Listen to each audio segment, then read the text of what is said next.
All right, let's get right into it. We spend so much time thinking about how to make money, right? But what about how to spend it? Turns out that's actually the harder part. And this isn't about some boring spreadsheet or a budget. Nah, we're going to dig into the psychology of spending, the messy human art of using money to actually live a better life. I mean, this is the big one, isn't it? It's the question that drives basically everything we do. We're all chasing that promotion, we're investing, we're saving, and it's all based on this one big assumption that more money will fix our problems and just bring us happiness. But as you'll see, the connection between what's in your bank account and how you feel, it's way more complicated than you think. So check out this story. There was a patient who was just desperate to get rid of her glasses. She was absolutely convinced that this one purchase, this one little change, was going to be the key to everything, that it would unlock this new level of confidence, respect, happiness. But then she comes back for a checkup, and she's just crushed. Her vision was perfect, 20/20, but nothing else in her life had changed. Her husband didn't suddenly think she was more attractive. Her coworkers didn't see her as any smarter. She got exactly what she paid for, but it wasn't what she actually needed. And that right there is a trap that so many of us fall into with money. And this gets us right to the heart of the whole thing, the happiness paradox. There's this huge gap between getting more money and stuff and actually feeling a real sense of well-being.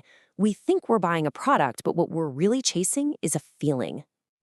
And believe it or not, this is not some new, modern problem. Way back in 1759, the economist Adam Smith totally nailed it.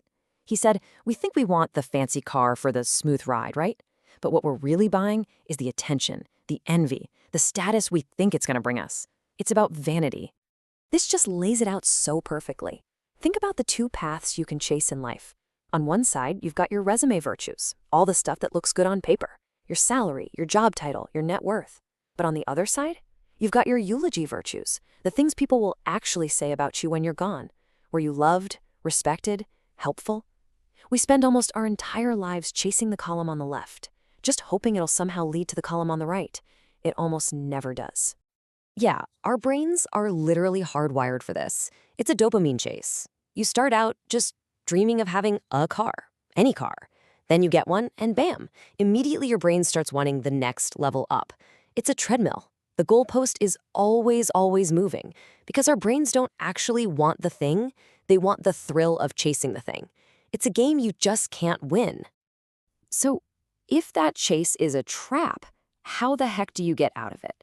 Well, you have to stop and figure out what you really want. Is it the approval of other people, or is it your own peace of mind? A really dramatic true story from 1968 shows just how high the stakes can get. Okay, so in 1968, there's this big race, the first ever solo, non-stop sailing race around the entire world. And you've got these two guys. Donald Crowhurst lived for what we'll call the outer scorecard, what other people thought of him. But Bernard Moitessier, he was guided by his inner scorecard, what felt right for his own soul. Here's the thing. Crowhurst was a terrible sailor, and his boat was a mess. So, facing total failure and public humiliation, what does he do? He decides to cheat. He starts just drifting around in the Atlantic while sending back fake radio reports, pretending he's making incredible time around the globe. He was playing a game for the audience back home.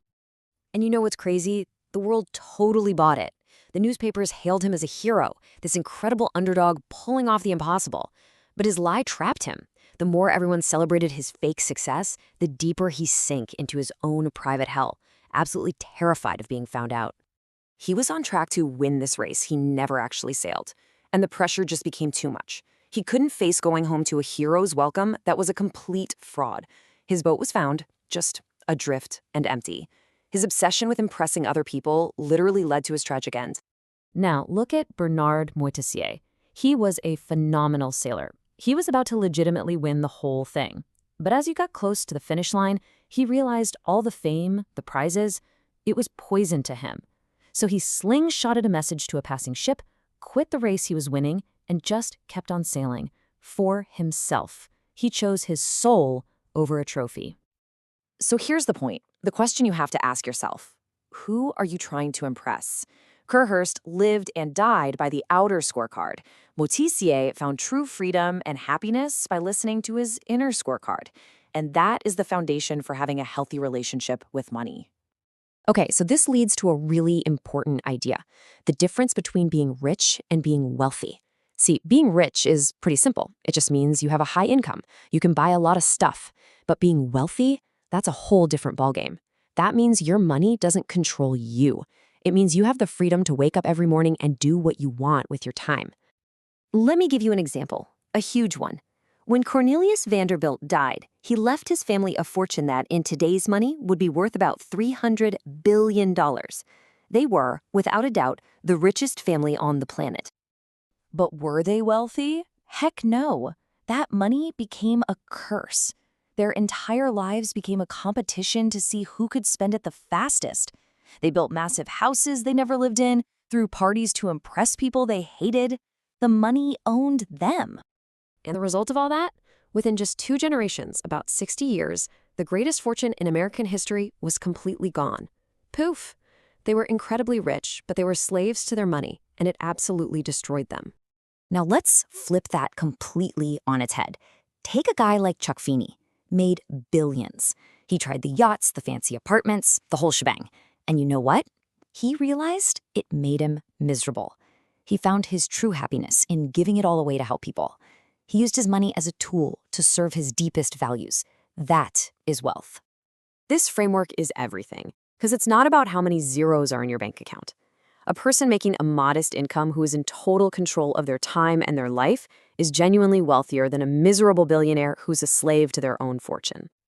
So how do we actually do this? First, know that real happiness isn't some constant buzz. It's contentment. Get off the dopamine treadmill. Second, value contrast. A slice of pizza tastes way better after a long, hard week than it does if you have a private chef, right? An occasional treat is so much more powerful than constant luxury. Third, always ask yourself, am I buying this for its utility, because it'll actually make my life better, or am I buying it for status, to impress somebody else? And finally, remember this: true wealth is just the gap between what you have and what you want. The smaller that gap, the wealthier you are. Look, at the end of the day, there is no single right answer here. Anyone who tells you what you should spend your money on is completely missing the point. This isn't a math problem you can solve. It's an art. It's about figuring out who you are, what your values are, and what truly brings you a sense of purpose and joy.